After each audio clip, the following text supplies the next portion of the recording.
Bus, il m'a jamais offert de bus. Comprendre ce que je veux dire? Moi, c'est que le problème du hip-hop, on a devant nous des gens qui hip-hop maîtrisés, qui savent comment ça se passe.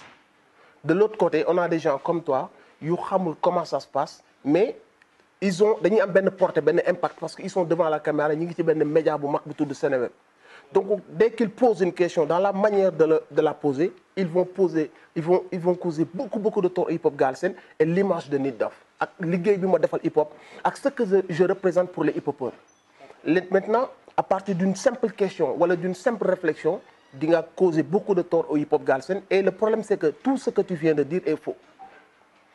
Moustapha Diop du moment ay bus du moment ay ticket. C'est ça que je suis en train de te dire. Par rapport au spectacle, c'est peut-être Wally Seck bu doon dem Grand Théâtre. Il y en a qui le font. Il y en a qui le font. C'est un exemple. C'est pas typiquement par rapport au hip-hop. Nous, je vais dire la musique sénégalaise actuellement.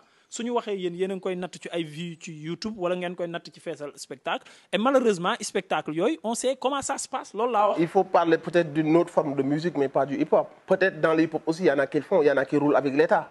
Il y en a yoo xamante ne nii buñ bëggee ñu defal leen affaire xam nañ ñan ak ñan la mais man laa la wax personnellement ce que je fais je le fais avec la rue. Il y a pas de sponsor qui vient, il y a pas des gens qui viennent jënd samay ticket wala may bus, c'est la rue qui vient acheter mes trucs man damay génne samay ticket jaay ko ci mbedd bi comprendre nga te bu demeewul noonu na am ñu ñëw démentir ma moo tax man la balaa ngay wax benn affaire il faut nga maîtriser ko aussi lii ngay wax ni peut-être am na ci benn monde bu mu exister mais ci monde bii nga ñëw exister wu fa.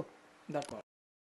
ñoo ma jege ñu xëcc affaire bi ku fekk paa bi daanu affaire bi tuur paa bi tey rek ma ñor seen ndey gars yi tas ñii jaar gauche ñii jaar droite xam nga mais paa bi xam nga ñu génneel goon billaahi 2 jours mu ñuy wër ci koñ 2 jours ñëw na fekk ñuy babi fi ñuy babee ñëw taxaw xam nga waxtaan ak ñun au calme xam nga man seen maam laa affaire yi expliqué bari ki dem ci guddi dama fi romb ay xale yu réew xamut ñuy feer lañ ci tax xam nga lan daaneel ma tuur sama kii affaire yooyu noonu Babacar Ndaw di wax quoi naan père xam nga rek booy dañu rek paa bi saago dafa su may wax nga téye ndey sa gémmiñ génne goon bi nag téye ko nii affaire du ma ko fàttee xam nga ci gi ndigaale waa dégg nga kumba bi tamit dama doon dem town xam nga Ibou maa lay bëgg Ibou laay bëgg bon ñëw ba jege ñu xëcc affaire bi ku fekk paa bi daanu affaire bi tuur paa bi tey rek ma ñor seen ndey gars yi tas ñi drip. Ici c'est Dido, hein. Qu'est-ce que vous croyez? On est là, on me filme, je suis sur Dido, il y a Sam qui mixe. Qu'est-ce que ça mixe? Qu'est-ce que ça mixe? Mais oh ma mère que ça mixe. Wallah, ça mixe.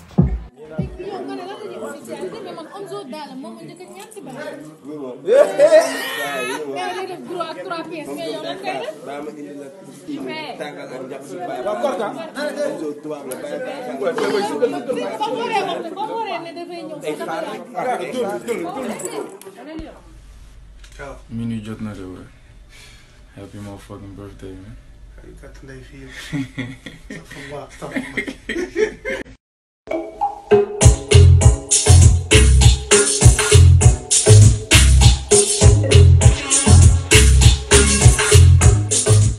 Son pour classe di kool poobar gi dose wala kaani ci bool gales di joo ko si kabim ci óol loo man ci moom keppal sa gat gi xool dooree mi fa sol amoo niveau amul négocier amoo niveau képp ku juboo ak samay niveau ma këlam ti koo laak kalas ni koo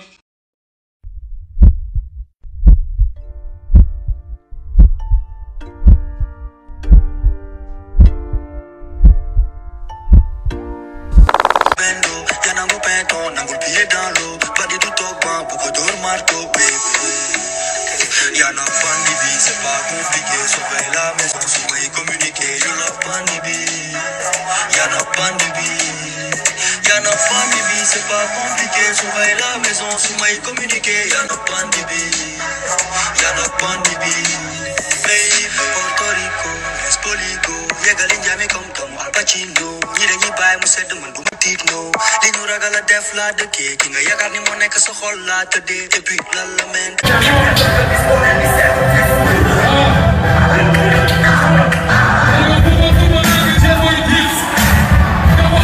Thank you.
public bi yenn saa yi daf ñuy jéem a jaxase sama gars yi waruñu dugg ci loolu c'est la nouvelle génération c'est l'avenir li ñuy rap amul donc bu leen jéem a jaxase ñaaru MC yi ñi nga xam ne dañuy def lu nice faites du bruit pour Dip Doundou Guiss et Ngaaka Blindé merci beaucoup sama gars.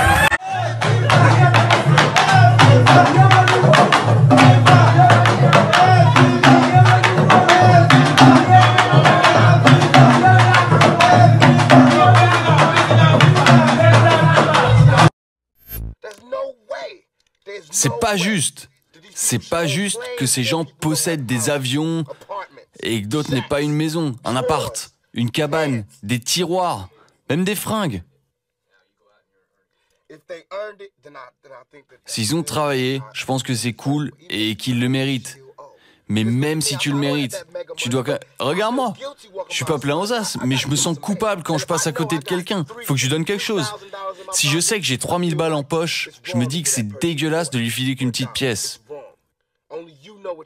C'est pas normal, c'est pas bien. Toi, seul, sais ce que t'as en poche, mais c'est pas bien. Indépendamment de ce qu'ils font avec, s'ils veulent juste aller boire un coup, ils le feront. Mais toi, t'as des choses.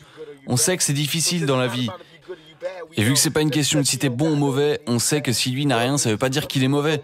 Ça veut pas dire que c'est un criminel, qu'il est fou, qu'il est accro à la drogue, rien de ça. Ça veut juste dire qu'il a rien.